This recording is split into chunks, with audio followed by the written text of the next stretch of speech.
Il-Ministru għat-Trasport Chris Bonnet ħabbar li mill-ħadd li ġej il-pont li jaqqat ix-xatt satax biex ma dak tal-Pjetà sa jinfetaħ għal karozzi. Din l-infrastruttura li fiha triq ġdida b'żewġ karreġġati kienet l-ewwel biċċa xogħol li nbdiet fil-proġett fl-Imsida. F'konferenza tal-aħbarijiet fl-Imsida, il-Ministru Bonnet qal li dan issa jippermetti li jibda x-xogħol fuq il-ħolqien ta' pjazza ġdida ta' 2200 metru quddiem il-Knisja Parrokjali. Il-Ministru Bonnet qal li l-biċċa li tgħaddi minn fuq il-baħar itwila 14-il metru u nnota li l-pont se jservi wkoll bħala l-bokka tal-kanal tal-ilma. Qal li l-kanal ta' taħt il-pont se jkollu l-akbar skop fil-proġett tal-Imsida Creek billi għandu lan li meta tagħmel ix-xita din tinżel kollha kemm fih minflok tikkaġuna arar. Qal li bekk dak tal-Imsida u proġett li jaħseb f'kollox.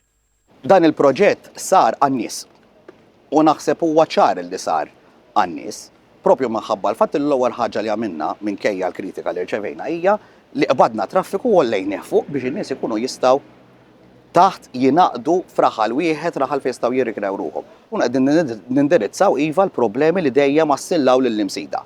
Il-problema tal-arar dejjem kienet kbira u din ma skoprejniex il-bieraħ.